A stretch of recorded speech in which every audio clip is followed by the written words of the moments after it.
Bicara mengenai sektor konsumer ini Mbak Christine, ada top fits ID Action yang akan kita sampaikan juga kepada masyarakat investor Indonesia. Kita lihat ini dari sektor yang sama, konsumer, di mana perusahaan multinasional Unilever ini mendadak membuat heboh pemirsa.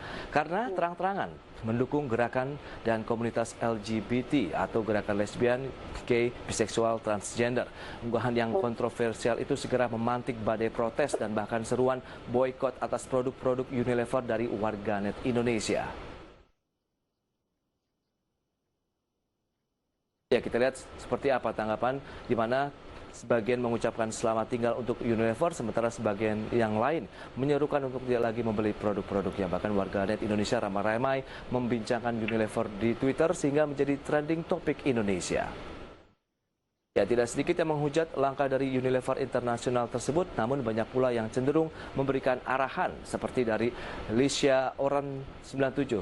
Tahu artinya perusahaan GBK gak? Itu keuntungan Unilever Indonesia bisa diakses semua orang dan Unilever tidak pernah membuat hasil keluarnya dan sangat menghargai budaya negeri plus membuka banyak lapangan pekerjaan untuk bangsa. Itu dia, ada beberapa komentar yang sudah disampaikan oleh masyarakat. Kemudian dari Klota Sopa, itu kampanye Instagram Unilever Global di negeri barat sana, sementara Unilever Indonesia tidak ada kampanye LGBT. Itu dia, sudah diberikan konfirmasi ataupun dukungan dari masyarakat Indonesia bahwa itu adalah Unilever Internasional, sementara di Indonesia tidak ada kampanye sama sekali terkait dengan LGBT. Ini yang perlu ditekankan oleh masyarakat investor ataupun masyarakat Indonesia lainnya yang sedang ramai membahas terkait dengan Unilever Internasional. Kemudian dari Uki Triani, tapi tidak perlu keluar hujatan yang menjelekan Unilever atau brand apapun. Kurang lebih 80 tahun Unilever berdiri dari bumi pertiwi, banyak yang bergantung pada Unilever seperti karyawan, sales ataupun warung dekat rumah kita. Itu dia. Dan pemirsa, menyusul hebohnya dari Unilever Internasional ini, kita lihat pihak Unilever Indonesia sudah angkat bicara melalui Director Governance and Corporate Affairs Unilever, Sancoyo Antarikso, yang mengatakan Unilever beroperasi di lebih dari 180 negara dengan budaya yang berbeda. Karenanya perusahaan itu percaya atas keberagaman dan lingkungan yang inklusif. Di Indonesia sendiri, menurut Sancoyo, Unilever telah berada di Indonesia selama 86 tahun dan selalu menghormati maupun memahami budaya, norma, serta nilai-nilai yang ada di negara ini. Baik, kita akan lanjutkan kembali perbincangan bersama dengan Mbak Christine Natasha. Mbak Christine, ya ini bagaimana analisis Anda, tanggapan Anda begitu dengan terkait permasalahan yang ramai diperbincangkan di Indonesia saat ini meskipun itu bukan Unilever Indonesia? Ya, saya pikir saya setuju dengan Pak Sancoyo ya, di mana kan kita harus menghargai budaya, norma dan tempat gitu, di mana LGBT.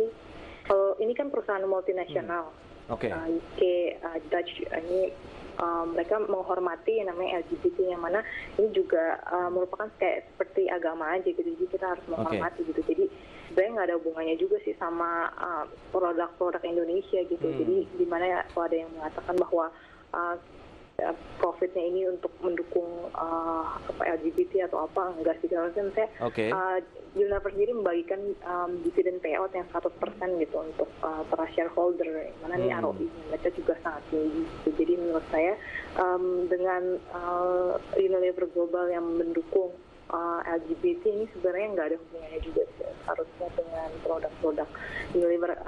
Mungkin saya kira ini akan hanya berdampak mungkin sedikit negatif ke short term aja, mungkin kalau ada orang yang nggak lebih kepada kejutan sesaat LGBT, begitu ya, mungkin mereka tidak akan membeli produknya untuk saat ini, tapi menurut saya nggak berpengaruh.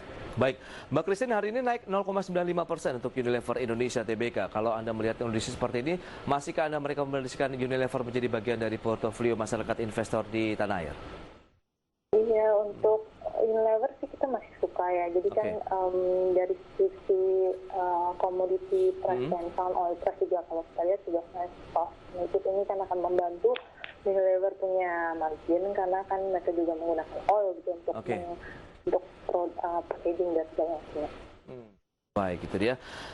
Kita masih ada satu segmen lagi, nanti kita akan bahas bagaimana dari sektor lainnya. Ada perbankan, telco, dan konsumer juga ini yang mungkin oke tidak di semester kedua nanti. Kami akan segera kembali sesaat lagi.